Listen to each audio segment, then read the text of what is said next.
जी तो नाज़रीन, Sania free centre के हवाले से हम बात कर रहे हैं। स्टूडियो में हमारे मेहमान जिन्होंने हमें ज्वाइन किया है, मैं तारुफ आपका कराना चाहूंगी। उन सदर लाहौर चैम्बर मियां तारिक मिसबाह साहब ने हमें ज्वाइन किया है, उन्हें खुश आमदीद कहेंगे। अस्सलाम वालेकुम जी, क्या हाल चल है? बिल्कुल, thank you ji for having me. बहुत बहुत शुक्रिया आपके वक्त के लिए भी। सबसे पहले तो बताइएगा, ये अफसोसनाक सानिया था।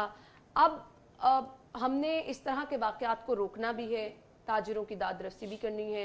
वो दुकानदार जिनके घर ऑब्वियसली उनके काम की वजह से चल रहे थे, सबके घरों में इस वक्त फाके आ चुके होंगे, क्या कहेंगे आप? जी बिस्मिल्लाहिर्रहमानिर्रहीम। बहुत अनफॉर्चुनेट वाकया था जी, और ये फर्स्ट टाइम नहीं हुआ।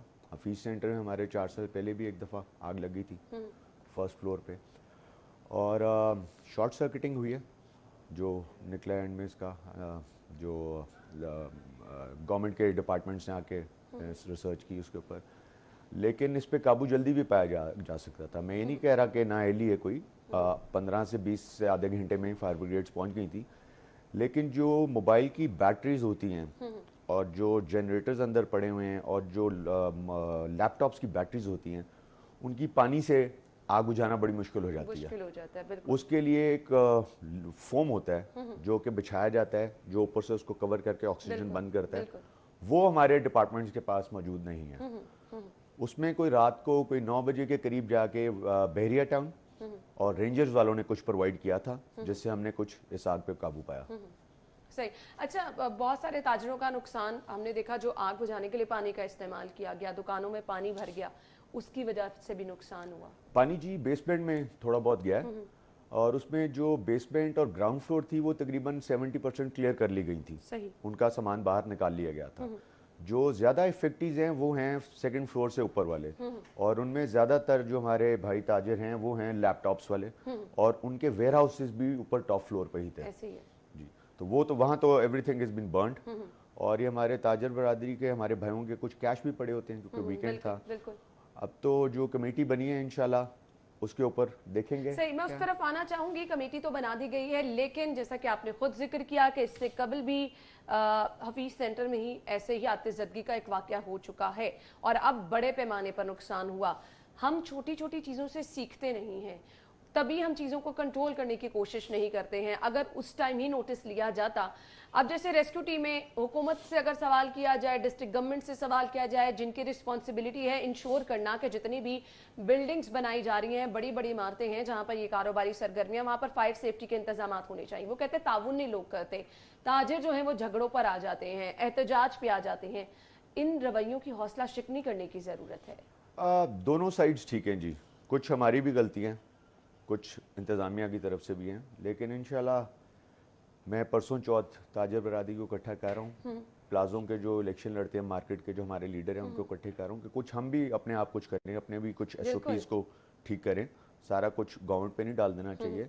नुकसान तो देखें काफ़ी हो गया। आप देखें हमारी 1000 दुकान है इधर, जिसमें से 300 हैज़ बीन टोटली बर्न्ड, और जो हमारा बड़ा ताजिर है जो तकरीबन इसमें आप समझ लें 100 के करीब, जो हमारा बड़ा ताजर है, उनका जो नुकसान फी दुकान हुआ है वो तकरीबन 2 करोड़ से लेके 5 करोड़ के दरमियान है बिल्कुल एक दुकान का। और जो छोटे हमारे ताजर हैं, जो 150 से 200 दुकान है, उनका तकरीबन 15 लाख से 30 लाख रुपए का नुकसान हुआ है।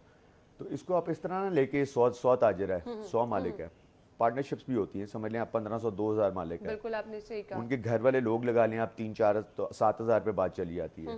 कईयों के पास 20-20 मुलाजिम है, कईयों के पास 4-4 मुलाजिम है। आप 10 मुलाजिम ही कर लें तो ये हजारों में तादाद में लोग इफेक्ट होते हैं। लगा सकते हैं कितने लोग बेरोजगार हुए हैं। अब इनकी दाद रसी के लिए क्या प्लान बनाया गया है? ऑब्वियसली आपने आवाज तो बुलंद की है, तो मुझे बताइएगा उस पर क्या रद्द अमल हुकूमती रहा है? गवर्नमेंट से तो मेरी पहली डिमांड तो यही है कि इसको तो सेस करने में टाइम लगेगा। अभी जब मीटिंगें होगी, बारी बारी सब शॉपकीपर्स आएंगे, वहाँ कमेटी में पेश होंगे, अपना बयान करेंगे क्या लॉस हुआ उनका, क्या नहीं हुआ। मेरी डिमांड यही है कि जब तक ये प्लाजा अपने पैरों पे खड़ा नहीं हो सकता, गवर्नमेंट एटलीस्ट उनके मुलाजमीन की, जो वहाँ पे छोटी कैंटीन वाले थे, चाय वाले थे, और जो बाहर लोडर भाई हैं हमारे, जो सामान लोड करते हैं अनलोड, उनकी तनख्वाहों का तो गवर्नमेंट अपने जिम्मे डाले 3 से 4 महीने तक, ताकि उनके घर तो चलते रहे ना। बिजनेसमैन ताजिर फिर भी कुछ ना कुछ कर लेता है, लेकिन इन छोटे लोगों का कुछ नहीं होना, इनकी तनख्वाहें ना मिली तो।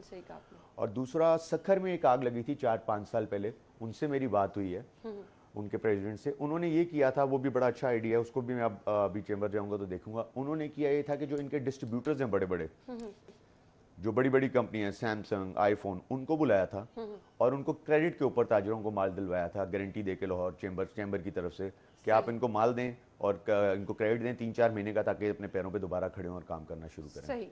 ऑब्वियसली फिर आपने अब कोई तो दरमियानी रास्ता निकालना, इतने बड़े लेवल पे नुकसान हुआ है जो कि जल्द उसका खमियाजा अगर गवर्नमेंट सपोर्ट भी कर लेती है नहीं भुगता जा सकता, और इस तरह से लोगों को जो है आप बेयारो मददगार भी नहीं छोड़ सकते हैं। कमेटी तश्कील दी गई, आपने बताया कौन कौन कमेटी में शामिल है और इस कमेटी की रिस्पॉन्सिबिलिटी क्या है? डीसी साहब हैं कमेटी में, मैं हूँ as a president Lahore chamber, हमारे मार्केट के सदर हैं कलीम साहब, वो हैं जो इलेक्शन लड़ के सदर बने हुए हैं हफीज सेंटर के, और एक और हमारे भाई हैं जो बड़े स्टेक होल्डर हैं शेख अनीस साहब। ये 4 रुकनी कमेटी है। मैंने अभी तक इस कमेटी की मीटिंग अटेंड नहीं की, अभी तक 2 मीटिंग्स हुई हैं क्योंकि मैं हफीज सेंटर में बिजी था और मेरे पास हफीज सेंटर से काफ़ी लोग आ रहे थे और मीडिया वाले। इंशाल्लाह आज मीटिंग होगी क्योंकि 24 घंटे भी गुजर गए। आज की मीटिंग के बाद आपके सामने और सबूत और शवाहिद आएंगे सामने कि क्या हुआ, आगे क्या होना है। टाइम लगेगा, अभी इतनी जल्दी कुछ नहीं बता सकते। अब इतनी जल्दी टोटल जो हमारा आइडिया है, जो मेरी बात हुई है, हमारा नुकसान हमें जो लग रहा है वो तकरीबन 3.5 अरब से 4 अरब रुपए का। सही। जो ताजिर का नुकसान हुआ। सही। और इतने बड़े लेवल पे जो नुकसान हुआ है, आप उसका खमियाजा किस तरह से पूरा कर सकते हैं? बिलाशुबा ये इतना आसान नहीं है। हम गुफ्तगू का सिलसिला नाज़रीन आगे बढ़ाएंगे, हमारे मेहमान हमारे साथ मौजूद हैं। जी नाज़रीन, गुफ्तगू का सिलसिला आगे बढ़ाएंगे, हमारे मेहमान हमारे साथ स्टूडियो में मौजूद हैं। डीजी रेस्क्यू की गुफ्तगू आपने मुलाहिजा की और यही सवाल मैं आपसे भी करना चाहूँगी कि बुलंदोबांग इमारतें बनाई जाती हैं, इंकशाफात हम कर देते हैं कि 460 ऐसी इमारतें हैं जहाँ पर तमाम तर इंतजाम फायर सेफ्टी के मुकम्मल नहीं हैं, तो चैम्बर इसमें क्या किरदार अदा कर रही है? इसमें आप देखिए, जिस तरह ये बिल्डिंग जिसको अभी आग लगी है, ये तकरीबन 30 years old, one of the first buildings हैं मेन बुलेवार्ड पे। उस टाइम पे तो हमारे डिपार्टमेंट्स के पास भी इतनी इन्फॉर्मेशन नहीं थी, हमारे पास भी नहीं थी, लेकिन अब गवर्नमेंट ने इजाज़त दे दी है 40 स्टोरीज तक जाने की बिल्डिंग्स की। लेकिन हमारे पास हमारे फायर फाइटर्स और रेस्क्यू की जो टीमें हैं, हमारे भाइयों ने वहाँ बहुत काम किया, आग से लड़े हैं। मैं उनके साथ वहाँ खड़ा था एट अ डिस्टेंस क्योंकि दे वर वर्किंग, उनका काम था। लेकिन जब उनके पास इक्विपमेंट ही नहीं है तो हाउ वुड दे ओवरकम इस तरह की फायर? अगर कोई 30th फ्लोर पे लग जाती है, मेरे ख्याल में स्कॉफोल्डर्स कहते हैं इसको, जो स्टेयरकेस नहीं होता जो इस तरह ऊपर जाता है, आई थिंक जो 4th और 5th फ्लोर से ऊपर हमारे पास नहीं है गुंजाइश जाने की। तो ये जो ऊंची ऊंची हाई राइजेस बन रही हैं, उनमें खुदा ना खास्ता कोई इंसिडेंट हो गया तो उसमें अभी तो शुक्र है यहाँ कोई जानी नुकसान नहीं हुआ, संडे था, खाली माली नुकसान हुआ है। तो हाई राइज बिल्डिंग में आप अंदाजा करें फिर अगर ये आग लग गई तो लोगों को नीचे किस तरह लाया जाएगा? ये सवालात हैं। वो इस पे जैसा मैंने रिजवान नसीर साहब को भी कहा कि अब सबको मिल बैठने की जरूरत है और एक मुनज़्ज़म प्लान बनाने की जरूरत है ताकि इस तरह के वाक़यात को रोका भी जा सके और फिर इस मुल्क का जो खदशात है उनको, जैसा कि अभी आपने कहा कि खुदा न खास्ता अगर ऐसा कुछ हो जाता है तो हाई राइज बिल्डिंग से किस तरह लोगों को नीचे मुंतकिल किया जाएगा। ऑब्वियसली इस पे प्लान बनाने की जरूरत है कुछ। बिल्कुल, एक्चुअली जो उन्होंने बात की डॉक्टर साहब ने, बिल्डिंग एक्ट जो कोड है उसी के अंदर इम्प्लीमेंट करना पड़ेगा और एलडीए को अपने लॉज में इम्प्लीमेंट करना पड़ेगा। सही। कि जब तक ये इस तरह की सारी हमारे पास सेफ्टी इक्विपमेंट बिल्डिंग, एक्चुअली उन्होंने बात की दुकानदार की, दुकानदार का क्या कसूर है? उसने तो प्लाजे वाले से शॉप खरीद के अपना माल रख के बेच, चीजें पूरी करनी गवर्नमेंट डिपार्टमेंट की इंश्योरिटी है कि जो प्लाजा बना रहा है और जो प्लाजा बना रहा है उसकी इंश्योरिटी है। जिसने शॉप खरीदी है या रेंट पे उसकी उसका तो इससे कोई ताल्लुक नहीं इस चीज से। सही। मैसेज आप क्या देना चाहेंगे? ताजिर ऑब्वियसली अब आपकी तरफ भी हैं, आप भी कमेटी में शामिल हैं, अब कमेटी किस तरह से इन सब चीज़ों को कवर करेगी? उन ताजिरों की दादरसी भी करनी है जिनकी आपने बात की गई, लोडर हैं, जो छोटे छोटे वहाँ पर जिनका टी स्टॉल था, खाने के स्टॉल्स थे, बहुत सारे लोग मुतासर हो रहे हैं। लाहौर चैम्बर ताजिर बरादरी का एक इदारा है और लीड करता है लाहौर की ताजिर बरादरी को। हमारे 30,000 मेंबर्स हैं। मैं 3-4 दफ़ा इनको विजिट भी किया है। मुझे भी ताजिर आके मार्केट के जो हैं और बाकी सारे पूरी मार्केटों के ताजिर वहाँ पर मौजूद थे। ये नहीं कि सिर्फ हफीज सेंटर के थे, अपनी सपोर्ट के लिए उन भाइयों की जिनको मसला मसाइल पड़े हैं वहाँ पे, जो आग की वजह से फैक्ट्रीज हैं। इंशाल्लाह कमेटी जो करेगी इंशाल्लाह लाहौर चैम्बर भी अपनी तरफ से इनकी हेल्प करेगा जितनी कर सकते हैं। ख़ास तौर पे जो लोअर लेवल इनके जो एम्प्लॉयज़ हैं उनकी तरफ मैं ज़रा ज़्यादा देख रहा हूँ, क्योंकि हमारे पास भी सपोर्ट के लिए काफ़ी लोग आ जाते हैं, हमारे भाई बिजनेसमैन जो हैं, तो उनकी सपोर्ट से लाहौर चैम्बर काफ़ी, जब फ्लड्स भी आते हैं, जल्जले भी आते हैं, हम लोग हेल्प आउट करते हैं। जो सबसे ज़्यादा मुतासिर हुए हैं और इस वक्त ज़रूरत भी इन्हीं लोगों की हेल्प करने की है। थैंक यू सो मच, बहुत बहुत शुक्रिया आपके वक्त के लिए। नाज़रीन, हम ब्रेक लेंगे और ब्रेक के बाद आपको ज्वाइन करते हैं, हमारे साथ रहिएगा।